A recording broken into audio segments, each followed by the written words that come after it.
it falls. Brown says the towers were built to withstand 200-mile-an-hour hurricanes, the 100-year storm, the worst nature could dish out. But he says an airplane crash never entered anyone's mind. However, that's not entirely true. Yet the impact of the planes alone did not cause that failure. In fact, tall building designers try to anticipate air accidents. Marc Loiseau is president of a company called Controlled Demolition.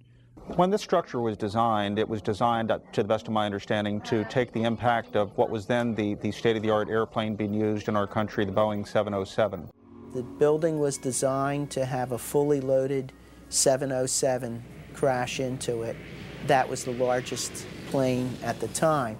I believe that the building probably could sustain multiple impacts of jetliners because this structure is like the mosquito netting on your screen door, this intense grid, and the jet plane is just a pencil puncturing that screen netting. John Skilling, the World Trade Center's head structural engineer, told the Seattle Times after the 1993 bombing that if a plane struck the building, there would be a horrendous fire, but the building structure would still be there. On August 21st, 2002, the National Institute of Standards and Technology, NIST, commenced their investigation. NIST is a government agency that reports back to the United States Department of Commerce, headed at that point by Donald Evans and later replaced by Carlos Gutierrez, both Bush cabinet appointees. As part of their investigation, NIST contracted Underwriters Laboratories to recreate floor models from the Twin Towers for the purpose of fire resistance tests. We heard about it in the news. We heard about it right away that the floors didn't collapse. Okay, so they tested these huge models. They're models, but they're huge. I mean, one model was essentially the same size and exactly the same as one of the types of floor sections used.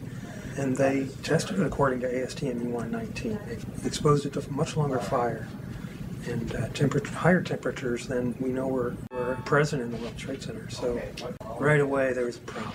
And that's August of 2004. The final report was released on October 26, 2005, producing over 10,000 pages. It will not explain the actual collapse of the buildings. They only claim to get to collapse initiation and state flatly that it led to global collapse. The report, admittedly, does not actually include the structural behavior of the tower after the conditions for initiation were reached and collapse became inevitable.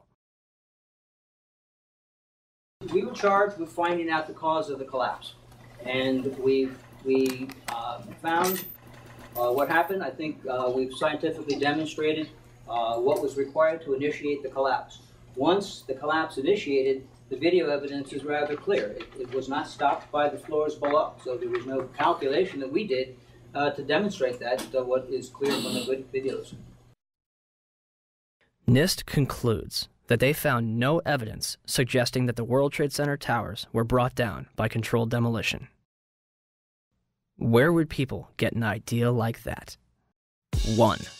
Except for material that was blown outwards, the Twin Towers collapsed into their own footprint symmetrically at nearly free-fall speeds.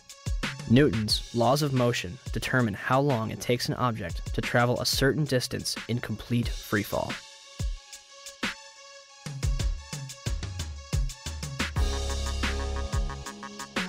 In a controlled environment, an object dropped from the roof of either Twin Tower would reach the ground in 9.2 seconds.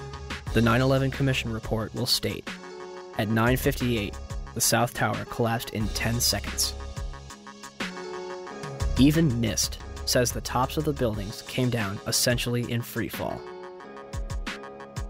Judge for yourself.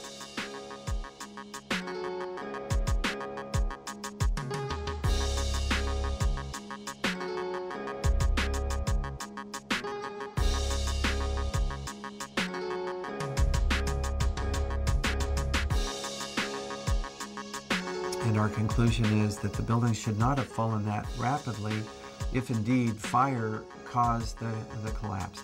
And in fact, there's one mechanical engineer, Gordon Ross, in the Journal of 911 Studies, who's done a thorough analysis based on conservation momentum.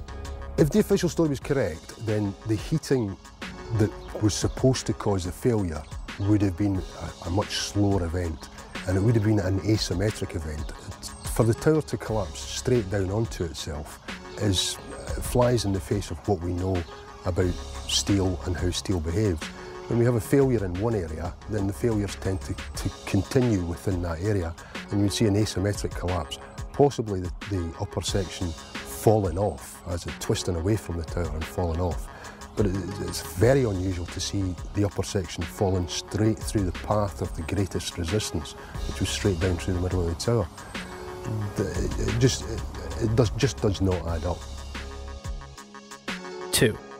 Molten metal exceeding 2,000 degrees Fahrenheit was discovered in the rubble of Ground Zero, underneath the Twin Towers and Building 7.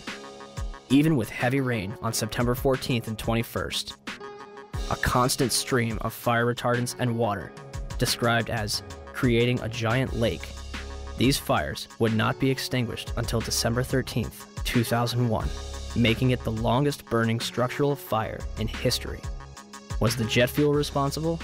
Dr. Frank Gale, who was working with NIST, claimed in 2005, your gut reaction would be that the jet fuel melted the steel. Indeed, it did not. The steel did not melt. The temperatures that we know existed within the collapse, within the debris pile, are physically impossible from an atmospheric jet fuel fire. Cannot be done. I'm curious about the pool of molten steel that was found in the bottom of the towers. I am too. And Please tell me about it. Have you seen it? Well, not personally, but eyewitnesses there found huge pools of molten steel beneath the towers, and some scientists don't think that the collapse of the building could have melted all that steel. First of all, let's go back to your basic premise that there was a pool of molten steel. I know of absolutely nobody, no eyewitness who said so, nobody who's produced it. I was on the site, I was on the steel yards, so I don't know that that's so. You'd get down below and you'd see molten steel running down the channel rails. Like you're in a foundry. Yeah, like lava. Like it was lava from a volcano. Underground, it was still so hot that molten metal dripped down the sides of a wall from Building 6. However, they do hit hot spots occasionally, and everything stops. There were fires of 2,000 degrees Fahrenheit below the ground. I don't know that that's so. There's video of it. Melted around 2,600 degrees Fahrenheit. I think it's probably pretty difficult to get that kind of temperatures in a fire. Well, NASA pictures, thermal images showed those sorts of temperatures in the basement. Would you send them to me? Okay. My name is Mark, and I'm the individual who was questioning Dr. Gross, and he asked me to email to him those thermal images. When I approached him after his talk to get his email address for that purpose, he refused to provide it to me.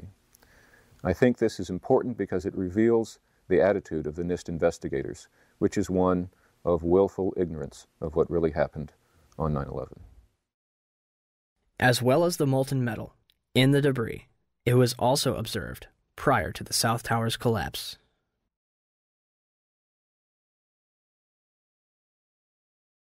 Also, a minute and 20 seconds before collapse, large amounts of white smoke begin pouring from the base of the South Tower.